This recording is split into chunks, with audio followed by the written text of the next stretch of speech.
SABC, and today they live from Moya Estate in Bloemfontein. That's where Peter Ndora is this morning. Peter, I envy you so much, my brother. I know the atmosphere in Bloemfontein this week is to die for, but you're looking at a different issue together, Global Investor Trade Bridge. A very good morning to you and the member of your panel. A very good morning to you, Palesa, and I know that you really wanted to be here because this is home for you, but I love coming to the Free State. It's a wonderful province, even sometimes though it gets a little bit cold, but today the weather has warmed up and just in time, I guess, for the biggest tourist event, I guess, that the province now enjoys, which is Makufe. It's happening, and I was looking at the program, and I've got to tell you, this is something you don't want to miss out. International and local stars in various genres participating in this wonderful festival, but we'll chat a little bit more about that. But as you alluded in your crossing, the Global Investor Trade Bridge is running alongside Makufe, and it ends today, but it's a conference, a gathering that's in its second year now. It was inaugurated last year, and the idea was to bring global investors to the Free State to boost the provincial economy, and I guess by default boost South Africa's economy. So we're going to be exploring through our panelists here, what has happened a year since? Has it been successful in its ambitions to promote trade and therefore create employment as well?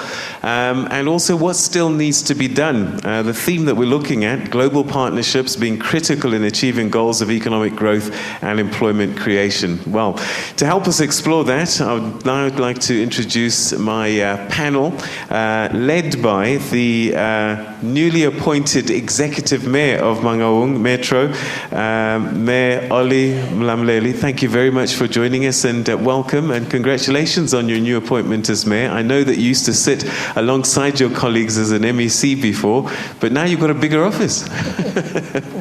Welcome. Peter, thank you for having me. Next to you, somebody who's very familiar in this part of the world. He's a long-time MEC for education, helping nurture the minds of the province. MEC Tate Mahwe, thank you very much for joining us, and welcome to you. Thank you very much, Peter. Next to you, we have someone who's, this is a very, very big week for you.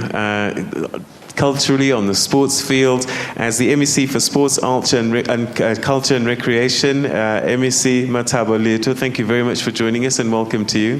Thank you very much, Peter. And again, another area which is very important for the province, particularly when we look at investment, is the agriculture and rural development. And MEC Opa Kwabane joins us. Thank you very much for joining us, and welcome to you. Good morning, Peter. All right, let's start with you, Executive Mayor. This is an important week in terms of trying to promote trade and getting these global partners. This is a year later now. You're the host mayor. Tell us a little bit about the last 2 days of this trade bridge and what kind of visitors have come to visit your city. Thank you very much, Peter. Thank you, the viewers. Bloemfontein there's a vibe in Bloemfontein, and there are people that came in here. I visited the township, your Chisanyama, went to Taunaming and visited and greeted everybody because I wanted to make sure who is here. There are people from all over the country, the visitors, tourists from Botswana, from Swaziland, and with the trade bridge we have visitors that are coming here to come and exchange business programs with us from Belarus and from Turkey, from Portugal. And in Portugal in particular, we'll be having a very big activity in Paris, which is a flower festival. And out of that, the spin-offs, we are going to learn as Mangaung, because this Mangaung is a city of roses, and therefore we are going also to embark on Rose Festival.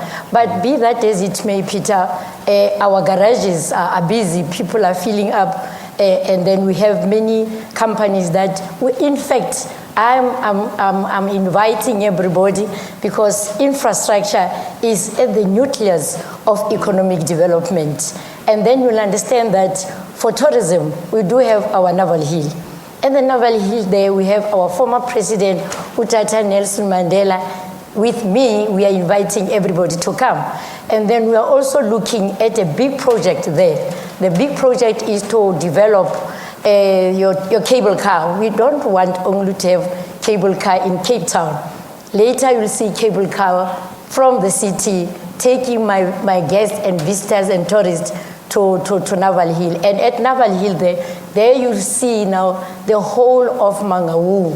You see the city itself booming as it is now.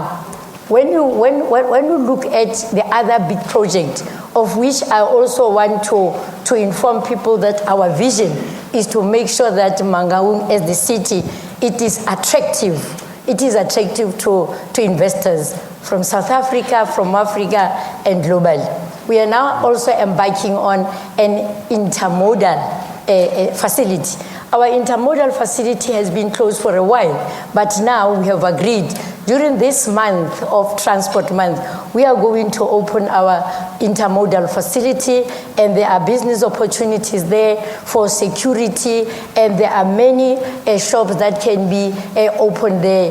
Then I'm inviting everybody to come. But be that as it may, we are also embarking on the second phase of integrated public transport management. You know that there is a VIA in Johannesburg. We benchmarked with other metros. So we have completed the Pikela part of it. Yesterday, I had a meeting with members of taxi industry.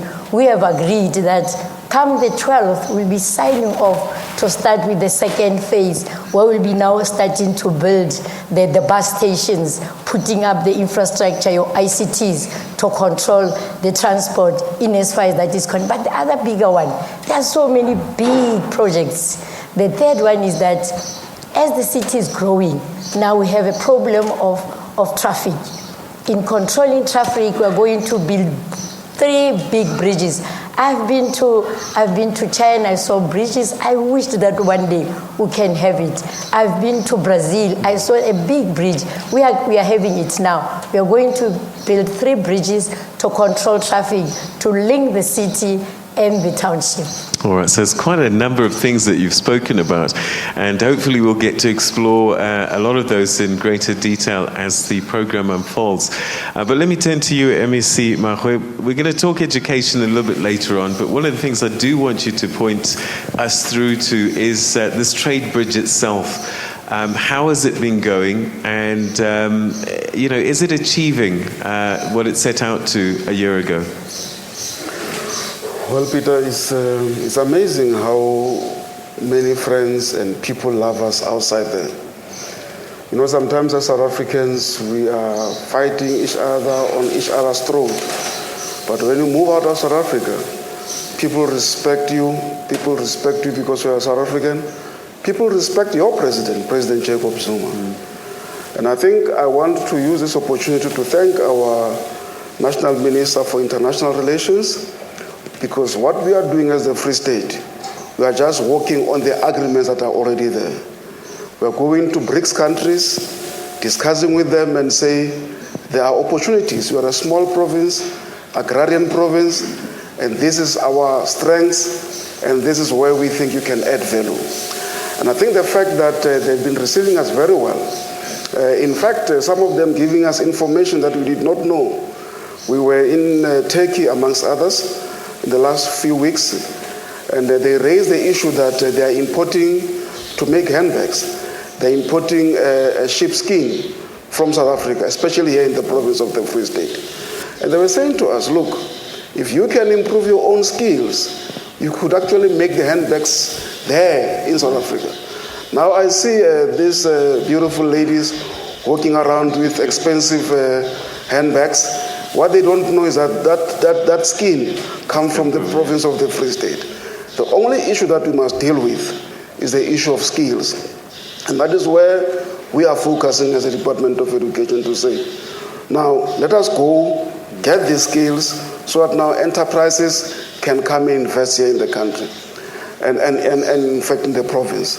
And I must also say that we have been well received. You know, we went to Bulgaria, Russia, Belarus. The mayor was talking about Belarus. they open their doors. You know, in South Africa here sometimes it's so difficult to meet the leadership of the university. When you go there in those countries, the leadership of the university is so happy to see you. They spare time. They take time to discuss with you. And I think this is how they respect us. So I believe that the contribution of the trade bridge has opened up a lot of doors for us.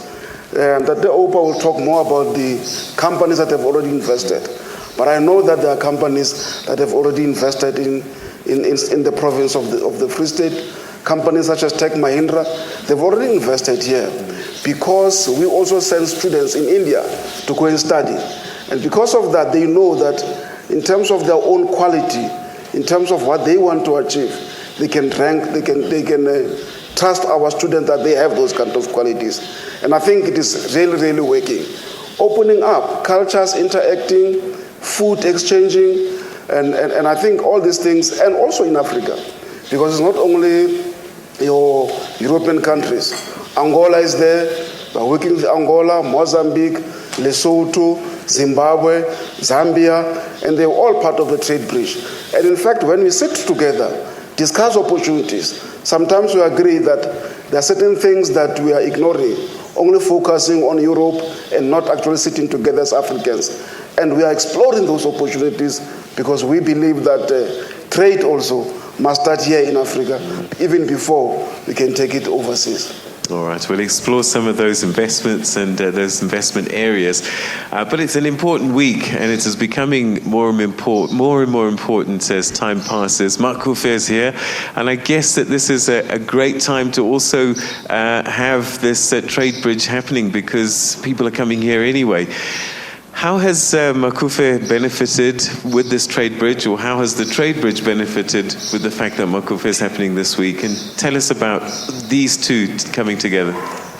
No, thank you very much, Peter. As you have indicated, Makufe and the trade bridge are integrated. That's why they are happening in the same week and in the same month. Because you would know the main objective of your trade bridge is to bring investors to invest in the Free State. And you can only be able to bring investors if the investors knows what is happening in your province. Now, coming to Makufe, this year we're celebrating the 90th anniversary, the 19th anniversary of Makufe, which has now grown from 30,000 participants from 1997 to 140,000 participants in 2015.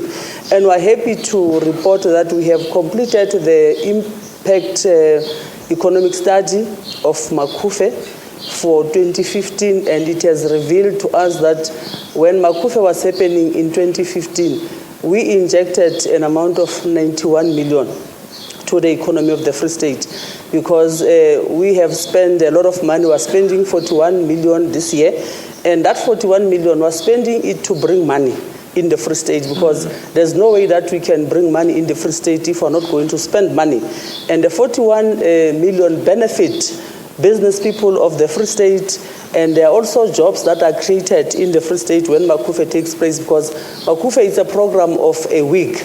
And I'm sure you would agree with me that Makufe now has become an international brand of the Free State.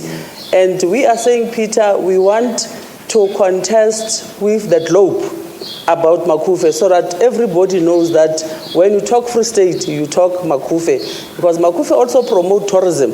In the province, we have ensured that even those that are in the township does benefit, so that we deal with the economic growth of the townships. Now, you would find that because the accommodation during Makufe, I mean, we used to have in your 2010 about 10,000 beds, but now it has grown to 15,000. Wow. And even people who are in the townships, they avail their houses when Makufe takes place, because people can't get accommodation.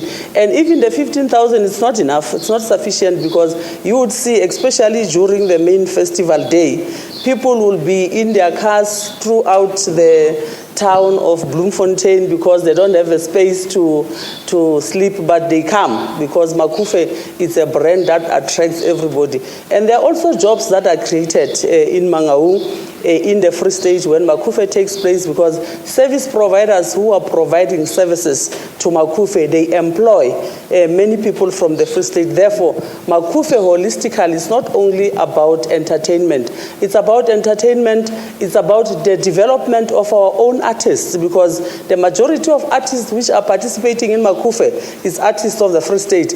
But because there are people of the Free State who are benefiting to other provinces, there's no way that Makufe can only accommodate people of the Free State. That's why now and then you would find international artists. But bringing international artists also are giving people of the Free State an opportunity to be in touch with those artists, because they won't be able to afford to go to their countries and experience the music of these artists. So we're bringing it to the Free State so that everybody comes, and Makufe is here, we must feel it, we continue to ignite the African spirit. Great story. MEC Leto, thank you very much for giving us an overview of Makufe. Again, we'll explore a little bit more of that and some of the highlights that people can look forward to in this conversation. We've just heard from MEC Mahwe about the Free State's agrarian economy. And so for you, MEC Kwabane, I suppose Trade Bridge really is about getting massive investment in the agricultural sector, and in some ways the clues that we got, how do we build a manufacturing, agro-processing and beneficiation in the agricultural sector as well. Tell us about the Trade Bridge and agriculture. Yes, Peter, the Trade Bridge provides a platform and an opportunity for businessmen and women to network. It brings together people who are producing primary products and those that are dealing with manufacturing, which is mostly agro-processing. So it provides that platform and also provides an opportunity for those that are dealing with technology in agriculture to be able to showcase what they produce or machinery that they have that can be used in farming and also agro-processing. So it has provided that opportunity for people to network. And that has been very magnificent and beneficial for all our farmers in the province and also those that are dealing with agro-processing. Now, the focus of the province is to focus more on agro-processing, because a lot of things that the province produces is primary products. We take out wheat, sunflower, and many other crops out of the province, not having been processed. So we in the Free State, we are focusing on ensuring that we don't just take those primary products out of the province. We must process them. And we are then saying, let's have this trade bridge and provide these producers an opportunity to network, to work together, and so that we can produce more manufactured goods. So that's what this trade bridge provides to our own business people. All right, so we're going to take a quick break, but just before that, if you could just give us an indication, what kind of deals have been signed already? At the moment, business people are networking and signing deals on personal basis, to one making a deal with another for exporting, for business trade. And those are the things that we are encouraging through the networking, because we have networking sessions where we give them an opportunity to talk and discuss and have those deals. But we as a province, we then have agreements that we make with other countries, provinces in other countries, where out of those agreements, business people of those countries then have an opportunity to directly interact with business people in the province and then have trade between the two countries like that. Okay, Mr. Kobana, thank you very much indeed. Okay, we're going to take a quick break, and when we come back, we'll continue to explore Makufe and this trade bridge, which is in its last day today in the Free State Province. And we want to get your tweets at Morning Live SABC, hashtag TNA Biz Brief. That's where you can drop your messages. And we also have an audience here that will engage with our panel. All of that still to come. Stay with us.